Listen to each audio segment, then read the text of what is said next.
l'UDPS s'est battue pendant 37 ans avec une méthode d'élite, la non-violence. Et aujourd'hui, l'UDPS n'acceptera jamais, et le peuple congolais dans son ensemble, qu'un groupe d'individus puisse accéder au pouvoir par la violence.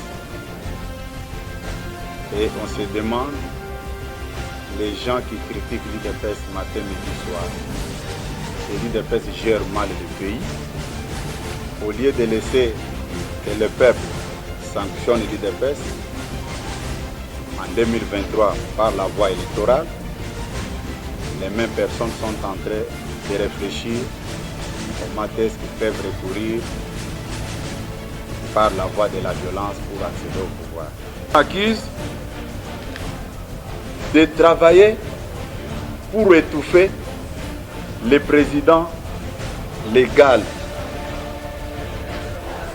mon frère, Maître Jacquemain Chaban. Je ne vois pas là où le secrétaire général peut influencer l'élection du bureau de la CEP. Les gens ont peur de Kabouya pour des raisons seulement de leadership. Mais je ne me dispute pas, les formes de leadership ne m'intéressent même pas. Dans le destin de Dieu, il est prévu que je serai telle personne dans ce pays. Je le serai, même si on va battre campagne pour me nuire, ça ne passera pas.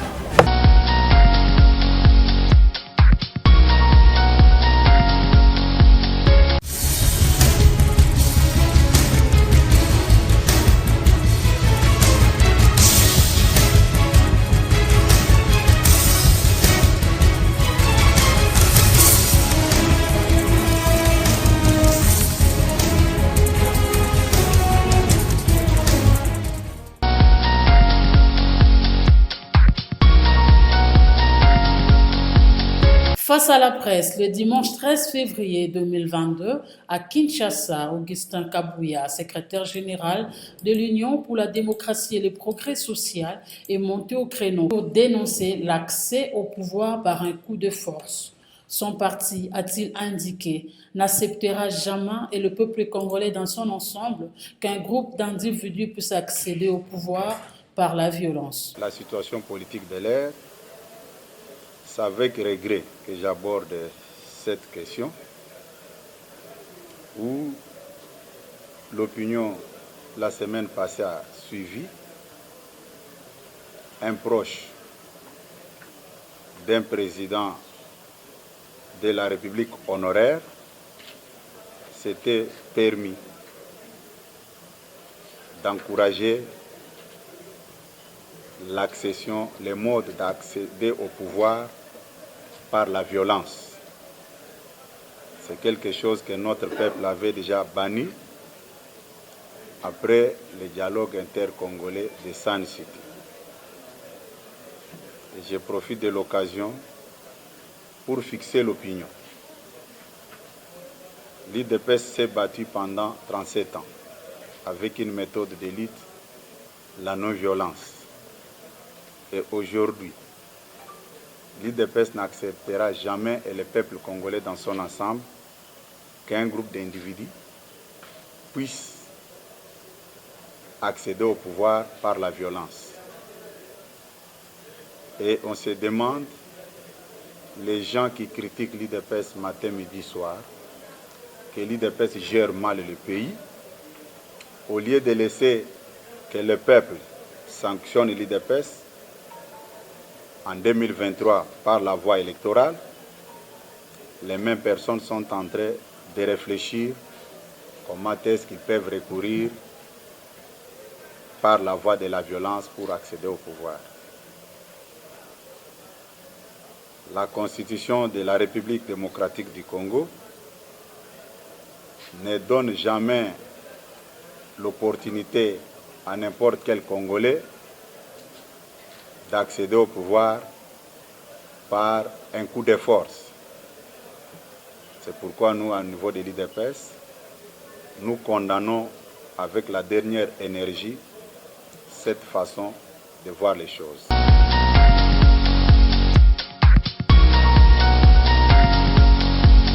Par ailleurs, l'actuel numéro 1 du parti présidentiel s'est dit choqué au sujet de l'information qui assure qu'il est contre lui, l'opposant à la commission électorale permanente du parti. Devant les chevaliers de la plume, Augustin Kabouya a regretté d'avoir été présenté à la face du monde comme l'obstacle, l'élément déclencheur de la division au sein de l'UDPS, d'où cette mise au point. Le deuxième point de ma communication, c'est autour de l'information qui a fait le tour du monde au sujet de la CEP.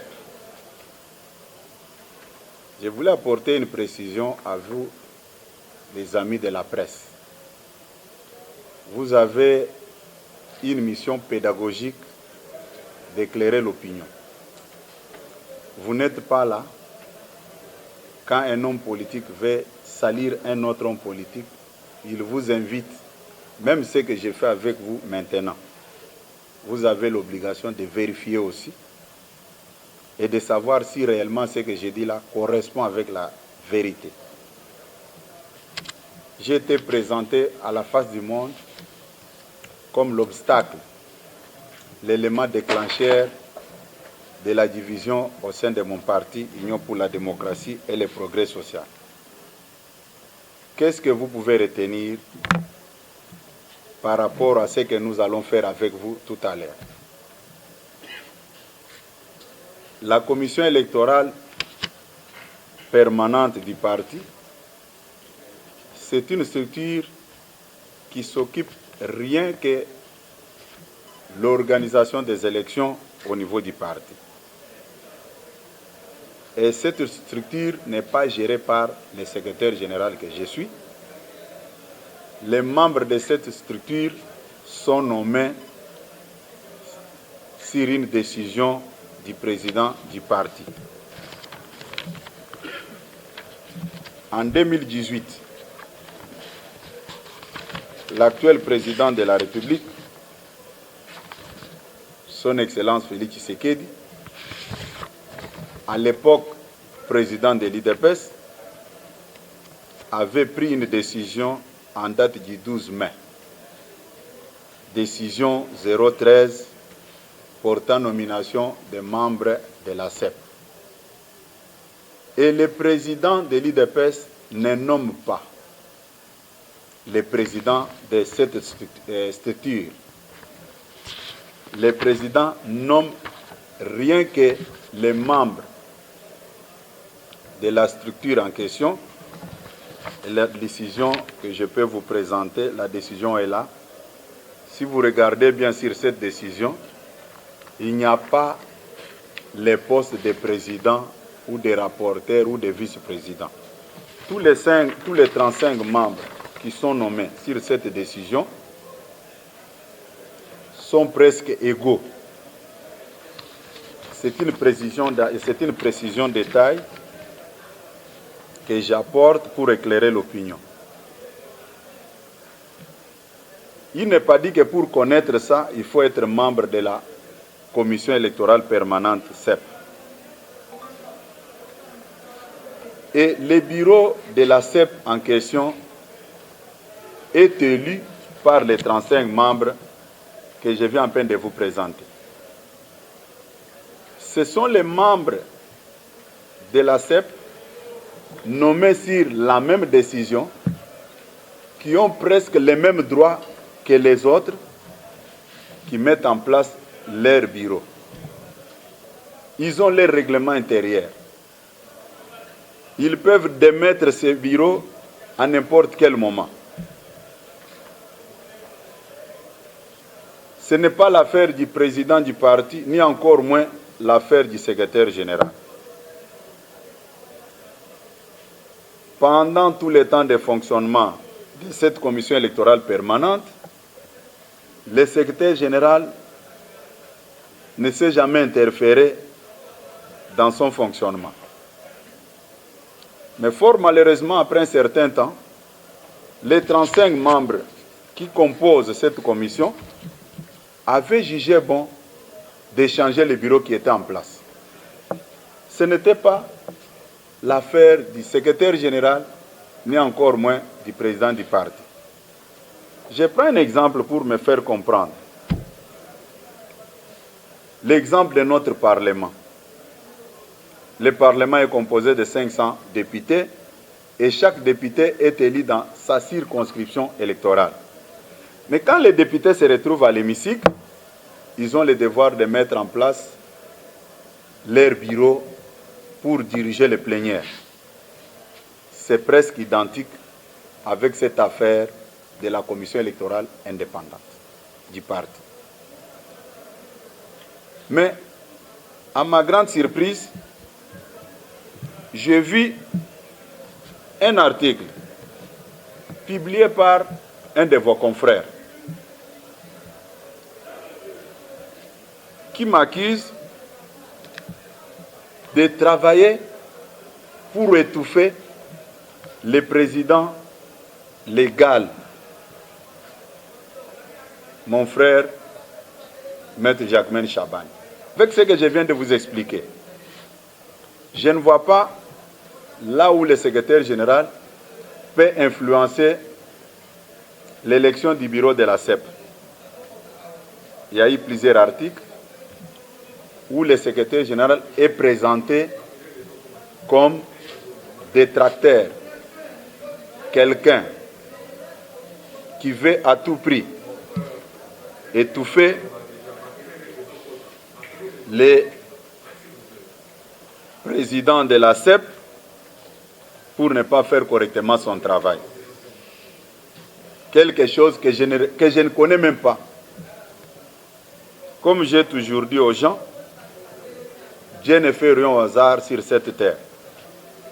Je prends à témoin votre concert qui est en train de couvrir cette actualité, cette manifestation, Madame Rachel, qui m'avait vu à la CENI, quand la CENI m'avait invité, aller avec mon frère Maître Jacquemaine Chabani, que ses collaborateurs m'accusent à tort de travailler pour étouffer sa mission. J'avais reçu une seule invitation à la CENI pour représenter le parti.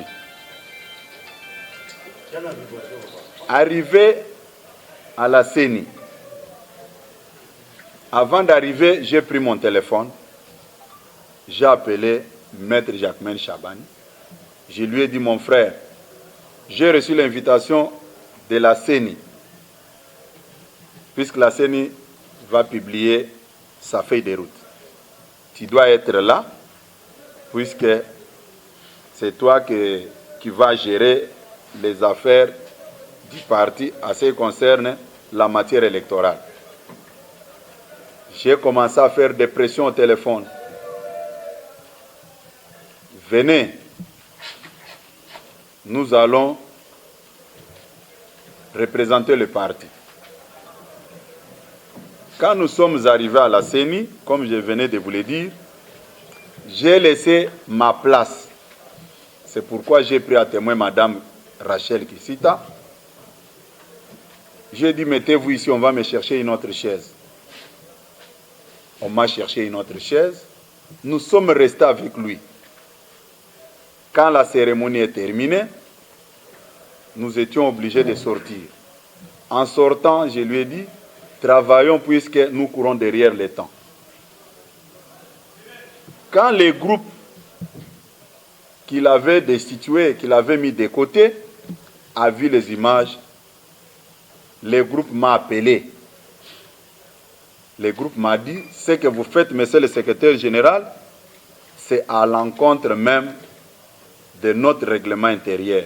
Du problème, quand on nous propose les élections, en rentrant, maintenant, il y a d'autres qui pensent que l'équipe qui avait reçu leur dossier et leur argent est une fausse équipe. Que moi, je suis en train de soutenir la mauvaise équipe au détriment de la meilleure. C'est là où je me pose aussi la question. Comment vous êtes arrivé à remettre vos dossiers auprès d'une équipe illégale. Puisque vous connaissez bien l'équipe la plus meilleure qui avait la légitimité, où vous pouvez remettre vos dossiers. Maintenant, quel est le nom? Pourquoi le nom du secrétaire général apparaît partout comme la bête noire qui ne veut plus faciliter la tâche à la meilleure équipe? Si moi je suis allé vers M. Gédéon Abouka, je vous ai dit que c'est eux-mêmes qui m'ont orienté vers Abouka, puisqu'ils avaient remis leur dossier et argent chez Gédéon Abouka. C'est à ce titre-là, moi je ne peux pas faire le contraire. J'ai dit et je le répète, dans cette affaire, je ne connais rien. C'est un secret. Mes frères, ce n'est pas leur premier coup. En 2019, j'étais aux États-Unis. Je n'étais même pas au pays. Quand le gouverneur Maweja était élu gouverneur de la province du Kasso oriental, je ne savais même pas qui avait bâti campagne pour lui. Quand on est venu m'informer qu'il y a un nouveau gouverneur qui est élu, il s'appelle Maweja, comme je le connais, j'ai demandé à la personne qui m'avait donné l'information si je pouvais le féliciter. Ce n'était que ça. J'avais appris ça par la voie des réseaux sociaux. Mais pendant tout le temps qu'ils avaient eu des problèmes avec Maweja en Bujimaï, c'est mon nom qui était au centre de tout. C'est Kabouya qui nous a imposé Maweja ici. C'est Kabouya, c'est Kabouya. Pourquoi à chaque moment on dresse ma communauté contre moi dans les dossiers que je ne connais pas? Vous êtes des journalistes, vous allez comprendre. Moi, je suis allé tout droit et je suis arrivé à une conclusion. Les gens ont peur de Kabouya pour des raisons seulement de leadership. Mais je ne me dispute pas. Les problèmes de leadership ne m'intéressent même pas. Ces gens-là, mes frères-là, s'ils me demandent aujourd'hui que je devienne au moins même leur porte-mallette, je vais le faire. Mais c'est le Seigneur qui élève tout un chacun. Si dans le destin de Dieu, il est prévu que je serai telle personne dans ce pays, je le serai. Même si on va battre campagne pour me nuire, ça ne passera pas. Après cette mise au point, le chef de l'administration du parti au pouvoir a pris langue avec les candidats gouverneurs de son parti au Kasaï oriental.